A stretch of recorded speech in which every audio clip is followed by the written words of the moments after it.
Hi, this is Asa, and welcome to my audio experience. It's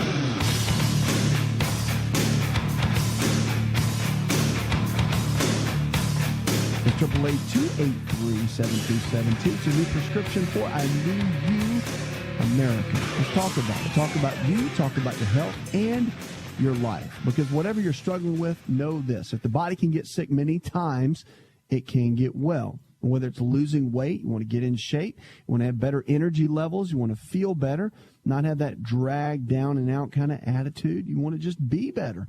You can. But it takes responsibility on your part. We can give you the tools, but it takes you to step up and make the changes. We're going to go to Fran to kick it off. Hi, Fran.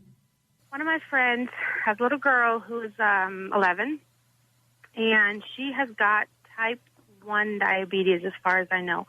Her sugar is severely high, and they can't seem to figure out how to regulate it. When I say severely high, it reaches like over 500. Wow.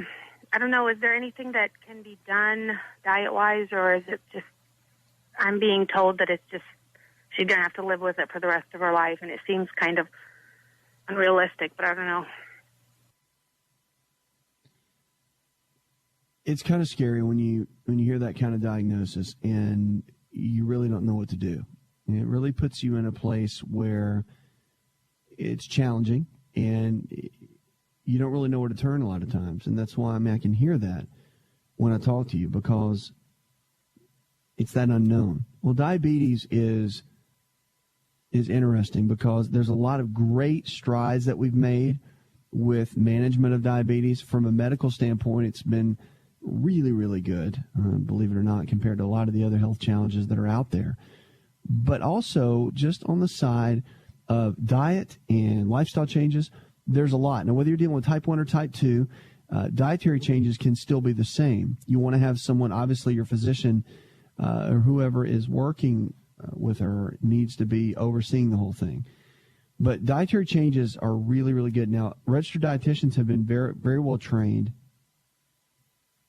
in a lot of the different positioning for diabetes and the diets and modifications and whatnot. So that's something you might want to look into. Our Wellness Provider Network has a lot of those dietitians that can really help. And it really gets down to getting disciplined. So whatever she's deciding to do, just make sure that she knows that diet is the key. And that is a starting point, regardless. Making sure you're eating the right kind of foods on a regular basis is critical. Because remember, that food can be your best medicine every single day. And so the foods that you're putting in your body and the things you're doing the most is going to make the biggest impact and the biggest difference. So big key on that is no matter what, when she's coming up with a game plan, is 3 meals a day. In those 3 meals, it's really important that everything has proteins, fats, and carbohydrates, all 3. Now, the proteins are chicken, fish, beef, eggs, whatever she chooses and whatever she likes. And I'll tell you why in a minute. The fats are your good fats, your almonds, your walnuts, your cashews, your avocados. And then your carbohydrate sources really need to come from fruits and vegetables, staying away from the starchy carbs, sugars, and that sort of thing. The reason being is this. With diabetes, obviously, we're dealing with carbohydrates, blood sugar levels, and insulin levels, which are not being able to manage the blood sugar because for whatever reason, the dietary choices, if you're type 2, have been so poor for a long period of time, it's caused the pancreas to begin to shut down, the receptors to be able to shut down. Type 1 is a different animal. You've got autoimmune disease going on. There's genetic involvement, and there's just a big challenge with that. But at the end of the day, if you look at it and you can get everything modified from a dietary perspective and get her body functioning at a really peak level, then that's where the real victory is going to come, in my opinion. And that's where you can really be a friend and a coach to her and a cheerleader to make that happen. I'll tell you some good supplements that are out there, but you don't want to she doesn't just want to start taking them. She needs to do some research on that, make sure everybody around her knows about it. But vanadyl sulfate's really good. Alpha-lipoic acid has some good research on it. Chromium picolinate's kind of an oldie but a goodie. And cinnamon has just come on really strong. The spiced cinnamon makes a big difference in regulating blood sugar based on the foods we eat. Now, it doesn't mean go eat a bunch of French fries, throw cinnamon on it, and it's going to make the blood sugar levels go down. Don't plan on doing that. But it's really coming down to making sure that there's a good, solid game plan in place. And when you get that in place and you become consistent, right, because it's not a sprint, it's a marathon, and it's building new habits, that's going to be a key. Exercise is really big, too. And I can't stress that enough, that when you exercise and you put that in the forefront, it really takes you to the next level. So even if it's just 10 minutes a day, we know by the research that exercise plays a big role, and you want to make sure that that's a big key in this equation for her. All right? Thanks for the call. 888-283-7272. We're going to go to Joe. Hi, Joe. Thanks for taking my call. Sure, man. What's up? I've just had some questions regarding what I believe is neuropathy. I had a back surgery about a year ago, and subsequently got a staph infection in my spine, in the lower spine. Fortunately, we got that taken care of. I had a second operation, but ever since that time, I went on antibiotics for about 8 weeks or so, the intravenous antibiotics. But sure. Ever since that time, I've been struggling with getting my strength back, and I'm about there. I mean, I feel like I'm probably 90%. I'm walking, several miles a week, and I'm able to work, and everything's wonderful. But I have some neuropathy, or what I call neuropathy, in my left foot. It's just like a permanent, partial, like a portion of my foot has died, if you will, from what I believe is nerve damage from the surgeries. My question to you is there anything other than I'm taking some vitamin B supplements, vitamin B6, B12. I'm taking some... Has it made a difference that you've noticed? Honestly, it's if it is, it seems to be pretty minimal, but it's frustrating because it's painful. Neuropathy can be quite painful at times, and you're not doing anything; it's just very painful. And then other times it's not so painful. And I would like to be able to not have to take medications for the rest of my life for the pain. Well, and I don't think that it's called AK, and also someone that is certified in a Carrick technique, Carrick, C-A-R-R-I-C-K. It's a new neurology certification that's out there for chiropractic physicians that they're getting certified in, and it's a training facility out in California that's just getting unbelievable results and may be a real blessing to you. So you might want to look around for that. Someone that's doing training in the Carrick technique could be a big help. All right, keep me posted on how it goes.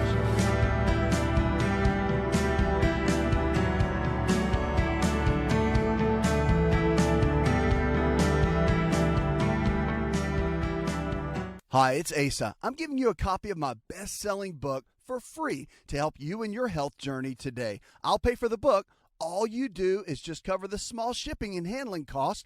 Go to AsaRx.com and get your free book today. To find out more, connect with On Call Radio online at InShapeNetwork.com.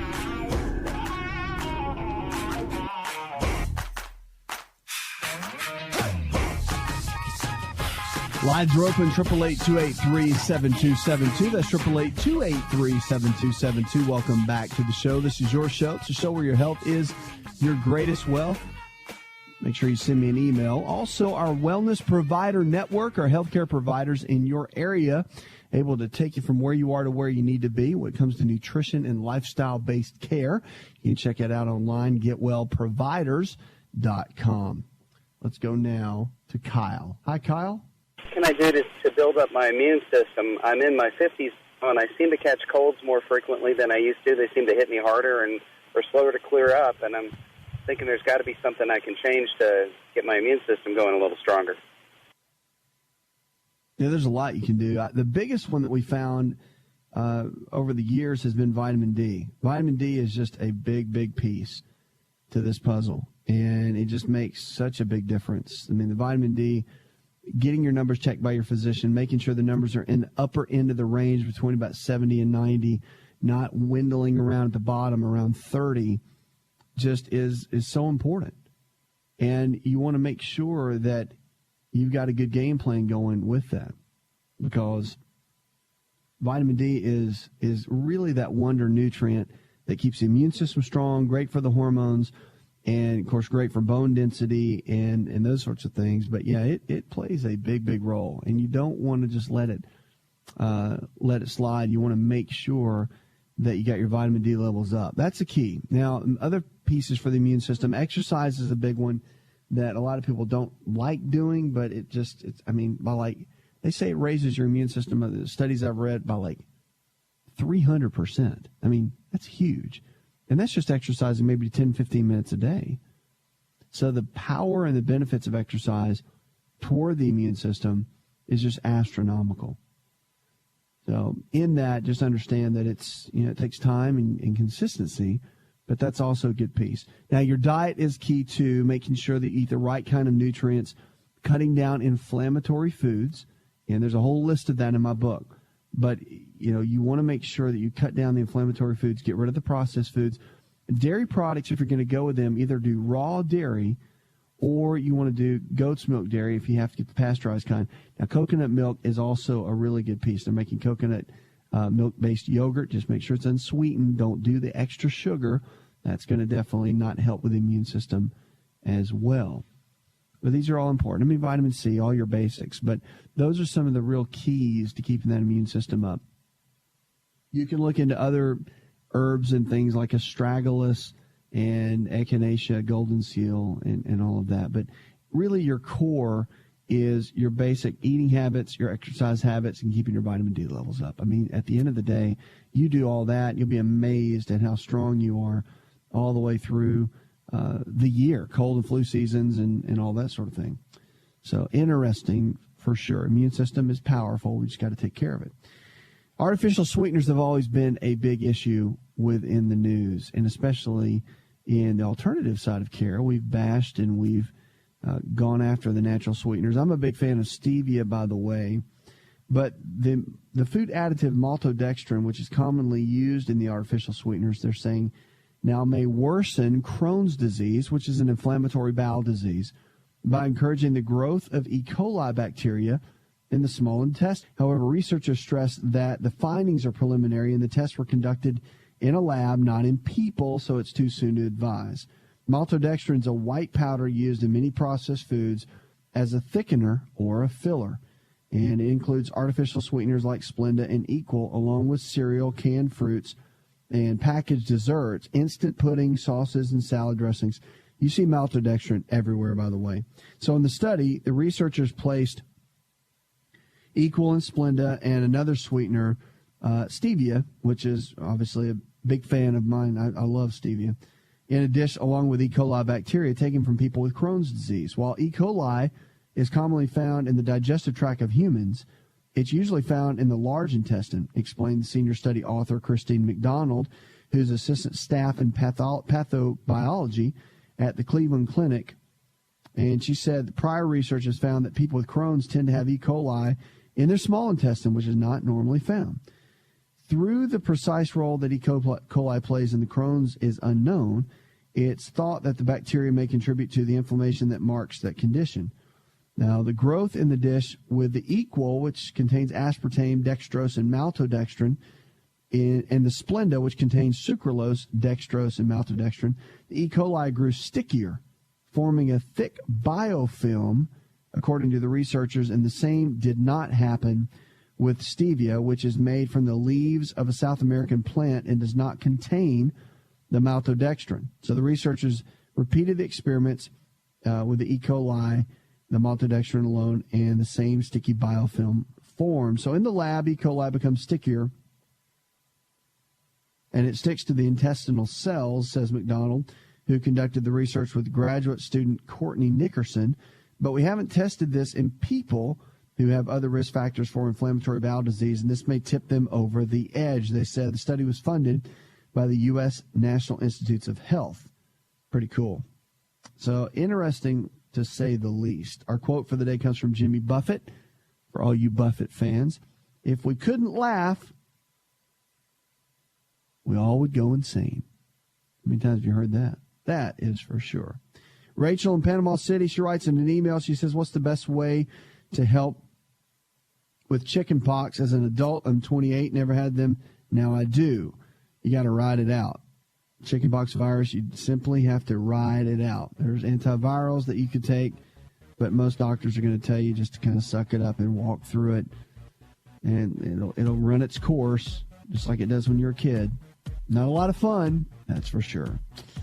Lines are open, 888-283-7272. 80% of the health challenges we face today are diet and lifestyle related. That's good news. If the body can get sick many times, it can get well. Don't you dare lose that hope.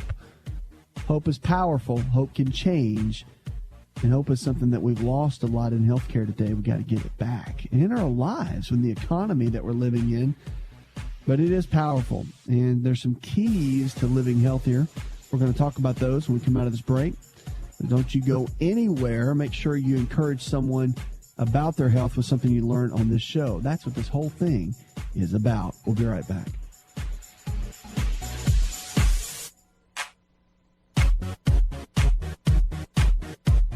Are you ready to chow? It's time for Keto Chow. When it comes to eating healthy, the keto diet has become one of the nutrition leaders in optimizing health, losing unwanted weight, and reaching your health and wellness goals. No extravagant cooking, no long kitchen cleanup, and most importantly, especially for me, it's convenient. Just put quality Keto Chow powder in a bottle, add some heavy whipping cream or your favorite fat, a little water, and boom, shake it up and you're ready to chow. Keto Chow tastes amazing. So make Keto Chow easy for you and your family today with Keto Chow. Let's go chow. Visit Keto Chow online at ketochow.xyz. That's ketochow.xyz.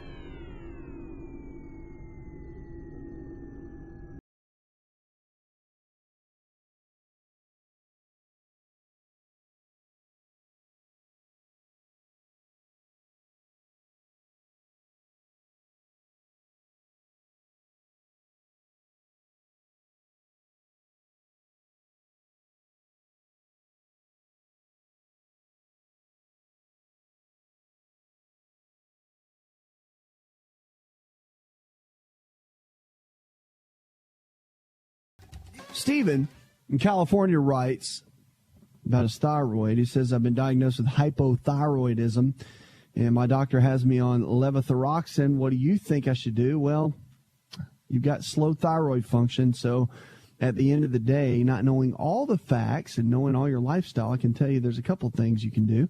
One is if you're taking the levothyroxine, you want to make sure you keep doing what your doctor's telling you to do, because that's just smart and good common sense. Remember, medicine manages.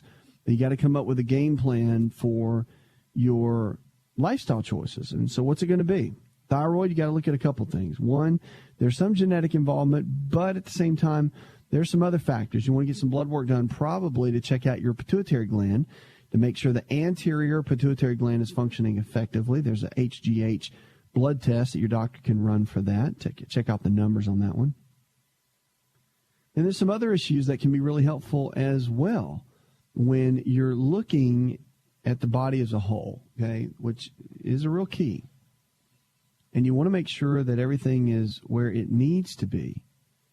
Then with the thyroid gland, there's a couple things. One, you got to make sure there's plenty of iodine in your diet. If there's not, you can do a simple little urinalysis test. They can check your iodine levels, or you can do a little self-test. There's a home test you can do where you take regular iodine, you put, or organic iodine actually, it's a purplish color. Put a drop on your skin, it'll turn an orange color. If it disappears within 3 hours, it means that you're heavily deficient in iodine. Most people that deal with thyroid conditions, hypothyroidism, remember hypo means low, and when you deal with low thyroid function, it usually means you're low in iodine. All right, that's a big one. Tyrosine is an amino acid that's extremely helpful too, and that's a real big key. So that's the one thing I would definitely look at is the iodine. Because at the end of the day, when you're looking at thyroid function, you have to look at your lifestyle choices and what's kind of led up to this. And a lot of people think it just breaks down. It just is what it is. Grandma had it. Mom had it. So now I have it. And that can be the case to a degree. But you always want to make sure that your lifestyle choices matter, because your diet can play a big role. I mean, you could be eating cruciferous vegetables, which are broccoli, cauliflower, Brussels sprouts, and those sorts of things. Then that can be negatively affecting your thyroid on a regular basis. And so it's about the foods that you're eating every single day that can make a huge, huge difference. Hope that helps. Let's go now to June. Hi, June. I'm really concerned about my 84-year-old mother who has been losing weight quickly. And she's down to 83 pounds. She's 5'7". She's had every test known to man practically done. And the doctors can't find anything wrong with her. It occurred to me the other day that possibly it's some kind of a fungal thing going on. Would that cause you to lose weight? And if that's a possibility, what test do I ask the doctors to do on her? Well, yeah, I mean, that is a possibility. Yes, it is. And she's been losing a lot of weight, could be parasitic. They can do a stool sample to find if there's parasites. They can easily check that. There's a very simple test they can run. That's one thing you might want to do. It could be yeast-related. It could be a lot of could-bes. Mostly in the digestive tract is where you want to look. And I guess they've already evaluated for any kind of inflammatory bowel disease or any type of malabsorption type issues.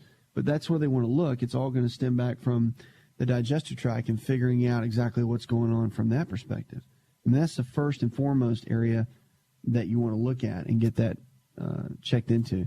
Because when you start losing weight in a negative way, you always want to make sure that that's checked first. So the digestive tract is the key. That's where you want to look, okay? Keep me posted on how that goes. They're saying now that excessive gaming is a big issue, as you know, with our kids, teens especially, has been linked to depression and anxiety. So sitting in front of computers or television screens, playing video games appears to be bad for kids' brains as well as their bodies, according to research published Monday by the American Academy of Pediatrics. Can lead to depression, anxiety, and poor grades. I know, kids, if you're listening to me, don't get frustrated. I like video games, too. I played them when I was a kid, still play them now, and have fun with them. So I get it. But after studying the gaming habits of more than 3,000 elementary and middle schoolers over the 2 years, you just got to back down on it a little bit. A team of international researchers found that only 9% of young children can be considered pathological gamers. That's a funny term. The kids who were labeled excessive gamers spend an average of 31 hours a week playing video games. Children who are socially awkward and are highly impulsive appear to be at the higher risk of developing an addiction to video games. These kids are also more likely to play violent games, the study claimed. They also discovered through the more youngsters play, the more depressed and anxious they become. And screen time is also linked with poor relationships with their parents as well as declining performance in school. It does not appear to be a habit. They're either willing to give up. And of the kids of the study who are excessive gamers to start, about 84% of them continued to be addicted to gaming at the end of the study. In other words, the researchers noted it's not one of those unfortunate phases children go through. They're actually sticking with it, not really a phase.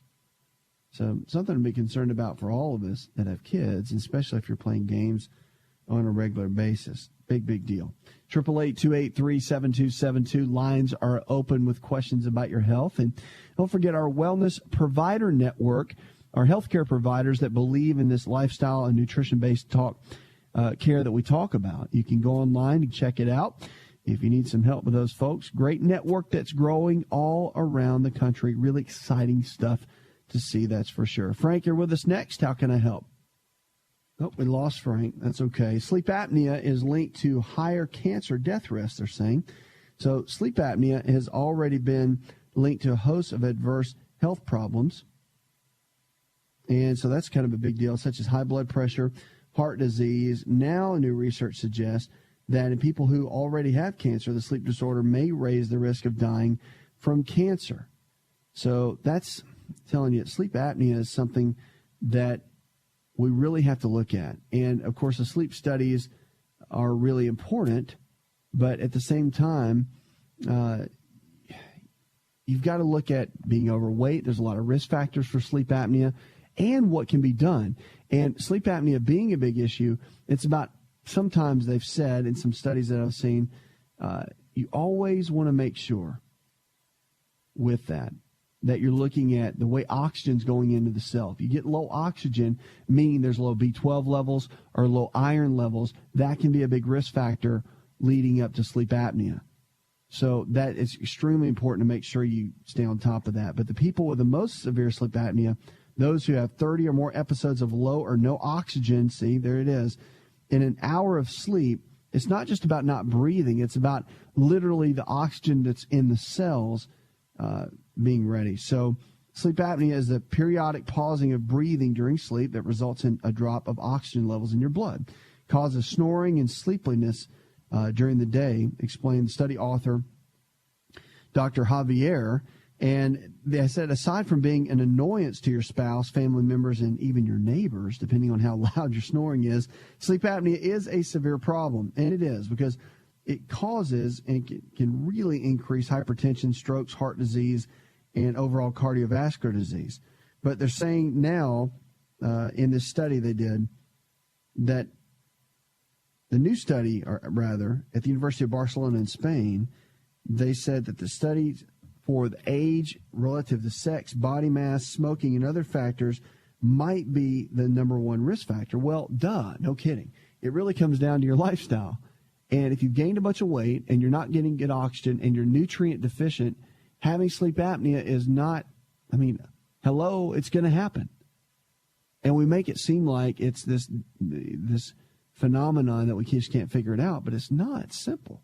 Lose the weight, find out what your blood panel says about your overall nutrition, make sure you're not nutrient deficient, and then mama's going to be happy that you're not snoring at night.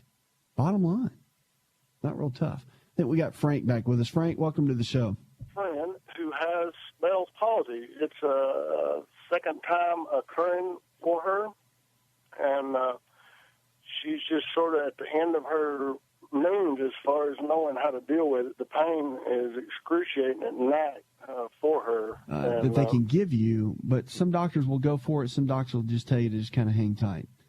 And I'm more of the opinion myself of just kind of hanging tight. Now, one thing you can do too is get some work done by an osteopathic physician or a DO, chiropractic physician too. They can work on the spinal structures within the base of the neck. Sometimes that can give some relief. Depends on if there's irritation within those levels that needs to be done. It all just depends. But that might be an avenue that you want to look at just to see if there's a possibility. But at the end of the day, you got to wait it out. And lysine is a natural antiviral. It's an amino acid. Might want to look into that. But at the end of the day, hanging tight, unfortunately, is the best way to go with Bell's palsy. All right? 888-283-7272. Lines are open with questions about your health. You can give me a call right now or go online. We'll be glad to make it part of the show. Whatever you're struggling with, we are here to help you go from where you are in your current state of health to where you need to be. Give me a call, 888-283-7272. We'll be right back with more Healthy Talk Radio.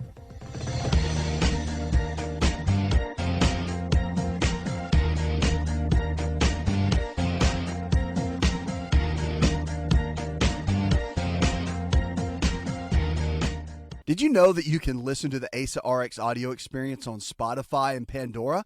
For all the ways to watch and listen, check out our show page at asarx.com/experience.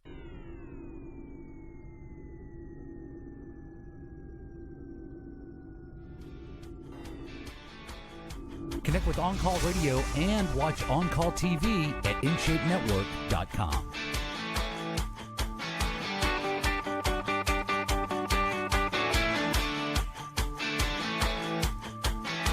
Phone lines are open, 888-283-7272. Welcome back to the show. This is your show.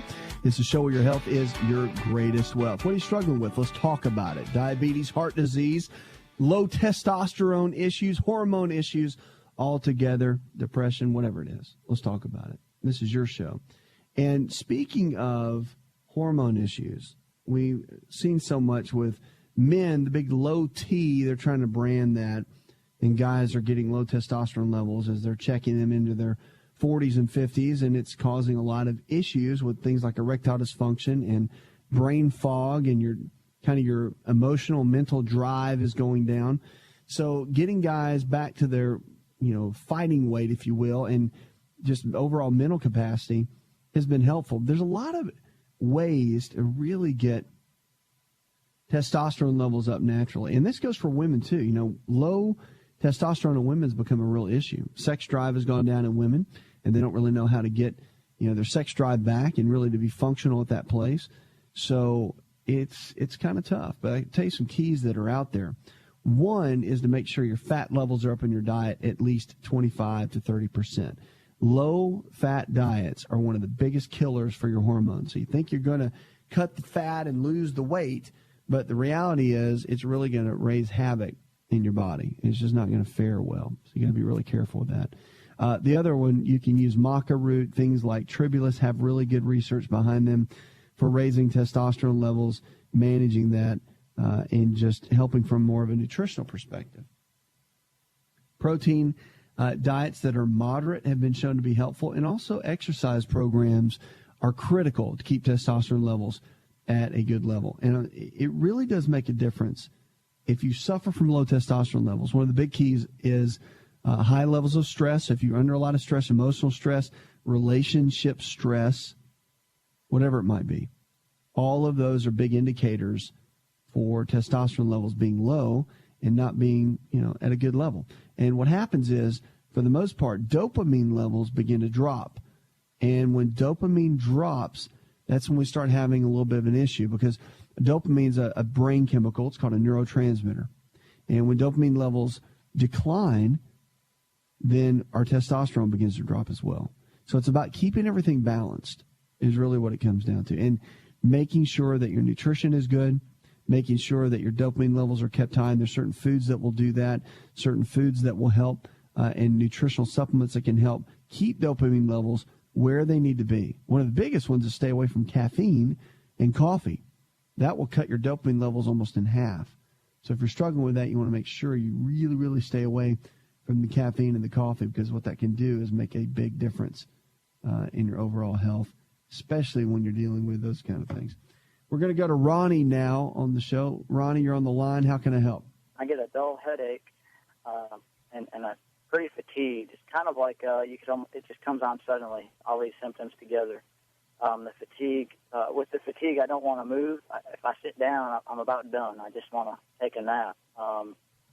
It comes with a pressure behind the eyes, and it kind of becomes hard to focus. It definitely affects it makes me irritable, grouchy, my daughter says. My concentration goes. It's hard for me to recall nouns when this happens. And there's no real time that I know it's going to happen. It happens if I eat or don't eat, if I've slept well or not. And if I do take a nap, I feel a little better, but an hour later it can come back, and I just want to take another nap. Well, a big piece of that is making sure the thyroid's okay. I know that they probably checked everything, but still, looking at the anterior pituitary gland is a real key for the thyroid. I mean, it is extremely important. So making sure that they've checked those levels, it's usually the primary, and thyroid ends up being secondary. So getting that checked is really important. I would also encourage you to have them look at not only your iron levels, but your ferritin levels. Iron, obviously, is the piece that will go in and it helps with oxygen into the cells, but the ferritin is the storage tank. So it's one thing to have enough iron, but if you're not storing it, then it's not doing anyone any good. So you might want to look at both of those, making sure that they're kind of where they need to be. You want to check those out. But they go hand in hand, and that's a big piece. Now, B12, a real good test for that is MMA, methylmalonic acid. That can be really helpful when you're looking at the B12 levels, making sure there's enough oxygen getting into the cell. And it could be both. It could be both. And a lot of fatigue issues are caused by that. Another one is a brain chemical called acetylcholine. Acetylcholine is a big piece for any kind of fatigue issue that's non-hormone related. And it comes from, obviously, your brain. And it's where it's the number one produced chemical in the brain that can make a big, big difference. So you want to take a look at that as well. They can do a blood test to check that out. There's nutritional options that can build that up as well. So, again, a lot of these pieces of the puzzle can really, really be helpful, especially when you're looking at fatigue. Because fatigue, low energy level is a big issue. And adrenal fatigue can be part of it as well. But there's some other factors that need to be looked at on that. Pomegranate juice health claims can be deceptive. A company's ads claiming that pomegranate juice can treat cancer, heart disease, or erectile dysfunction are found to be deceptive, U.S. regulators said Monday. P-O-M Wonderful, violated federal law by making those deceptive claims and must stop making the claims immediately, said Judge Michael Chappell. While the judge said there are inadequate evidence to support the company's claims of pomegranate juice as a superfood, he said the company would not have to submit to pre-approved marketing. The company said the FTC lawsuit tried to create new and stricter industry standards with their company then required for pharmaceuticals for the marketing of health benefits of safe food and natural food-based products. You know, that's they're cranking down a lot more on that. By the way, pomegranate is an incredible food with tons of health benefits. But it's interesting to see how the marketing claims are getting cracked down on. You're listening to Healthy Talk Radio, the show where it helps you get well, stay well, and live well.